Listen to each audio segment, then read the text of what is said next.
GHMC చరిత్రలోనే ఇది చీకటి రోజుగా మేము భావిస్తున్నాము. ఎందుకంటే కని విని ఎరుగని రీతిలో 10 సంవత్సరాలుగా ఎప్పుడు జరగని విధంగా ఈరోజు మేయర్ గద్వాల్ విజయలక్ష్మి గారు ప్రవర్తించడం జరిగింది. బీఆర్ఎస్ కార్పొరేటర్ బీఆర్ఎస్ కండువ మీద గెలిచి ఈ పార్టీ గుర్తు మీద గెలిచి ఈరోజు ఆవిడ మేయర్ మా సంఖ్యతో మేజర్ సంఖ్య మా బీఆర్ఎస్ పార్టీ కార్పొరేటర్స్ది అలాగే మా ఎక్స్ అఫీషియో మెంబర్స్ది ఉంది. మా సంఖ్యతో గెలిచి ఈరోజు ఆవిడ మేయర్ పదవిలో కూర్చుంది. అది ఎందుకు? కేవలం మేము బడ్జెట్ని కాదు, బడ్జెట్ తర్వాత మాట్లాడదాం, ప్రజా సమస్యల మీద ముందు మాట్లాడదాం. క్వశ్చనర్ స్టార్ట్ చేయండి మేడం, మేము క్వశ్చనర్ తర్వాత బడ్జెట్ గురించి మాట్లాడదాం. ఎందుకంటే బడ్జెట్లో చాలా అవకతవకలు ఉన్నాయి. గత సంవత్సరం పాలనలో కాంగ్రెస్ పాలనలో ₹1 బడ్జెట్ కూడా ఏ వార్డుకి కూడా నిధుల్ని శాంక్షన్ చేయలేదు. ప్రతి ఒక్క రిప్రజెంటేషన్ ఏదైతే మేము మా వార్డుల తరఫు నుంచి కార్పొరేటర్స్, గౌరవ కార్పొరేటర్స్, జోనల్ కమిషనర్ కానీ, కమిషనర్స్, డెప్యూటీ కమిషనర్ కానీ, కమిషనర్ గారికి ఇస్తున్నా కూడా అవి తిరిగి పంపిస్తూ ఉన్నారు ఫైల్స్ ఈరోజు. కాబట్టి ఏ ₹1 నిధులను కూడా ఏ ఒక్క వార్డుకు కూడా మంజూరు చేయలేదు. కాబట్టి గత సంవత్సరంలో జరిగిన బడ్జెట్ ఏదైతే ఇచ్చారో అది ఎక్కడ పెట్టారు, ఎవరికి ఇచ్చారు, అసలు ఆ బడ్జెట్ని ఎలా ఉపయోగించారు, ఎలా వినియోగించారో వాటి డీటెయిల్స్ మాకు కావాలి. కాబట్టి దానికి చర్చకి చాలా టైం తీసుకుంటుంది. ముందు క్వశ్చనర్స్ స్టార్ట్ చేయండి. ఎందుకంటే ప్రజలు చాలా సమస్యలతో ఇబ్బంది పాలు అవుతున్నారు, సమస్యల్లో ఉన్నారు. ప్రతి ఒక్క దాంట్లో ప్రతి ఒక్క డిపార్ట్మెంట్లో సమస్యలు ఉన్నాయి. కేవలం స్ట్రీట్ లైట్స్ మీరు ఈరోజు చూసుకుంటే షేర్లింగంపల్లి జోన్లోనే 20,000 లైట్లు పనిచేయట్లేదు ఈరోజు. స్ట్రీట్ లైట్స్ నుంచి చూసుకుంటే మస్కిటో ఫాగింగ్ కావచ్చు, చిన్న చిన్న శానిటేషన్ వర్క్స్ కావచ్చు. ఈరోజు ఎక్కడ పడితే అక్కడ చెత్తా చెదారు పేరుకుపోతున్నాయి. డస్ట్బిన్ ఫ్రీ సిటీ అని మనం తీసుకొచ్చాము.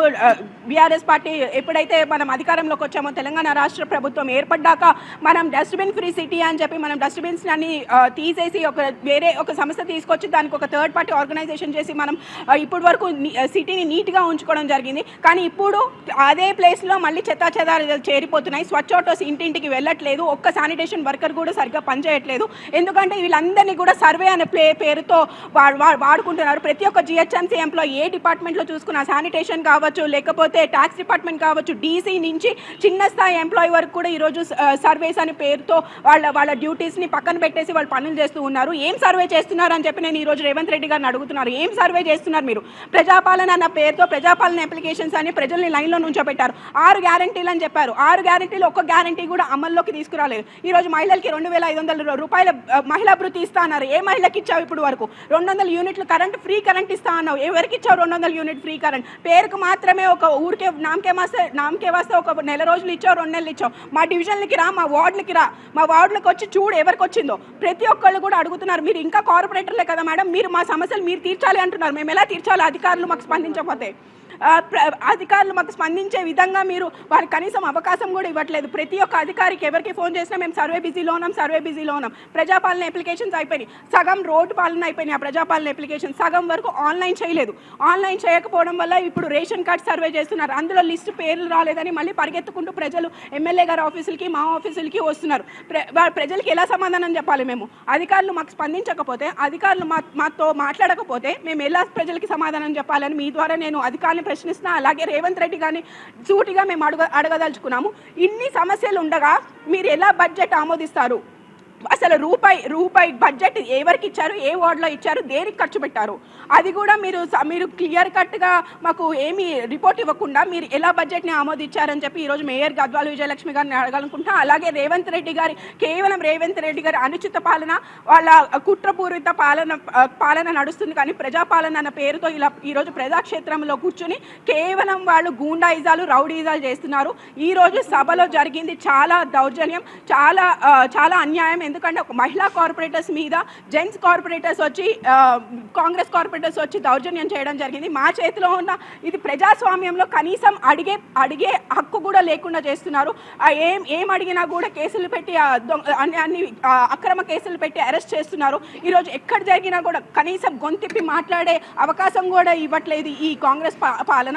కాబట్టే మేము ఈ రోజు ఇవన్నీ కూడా మేము చర్చించాలనుకున్నాము కౌన్సిల్లో, జిహెచ్ఎంసీ కౌన్సిల్లో. ఎందుకంటే అది ప్రజావేదిక, ప్రజలందరూ ప్రజలందరూ వింటారు కాబట్టి, మొత్తం జిహెచ్ఎంసీలో ప్రజలందరూ వింటారు కాబట్టి మా ఆందోళన, మా ఆవేదన కూడా మేము ప్రజలకు వినిపించాలనుకున్నాము.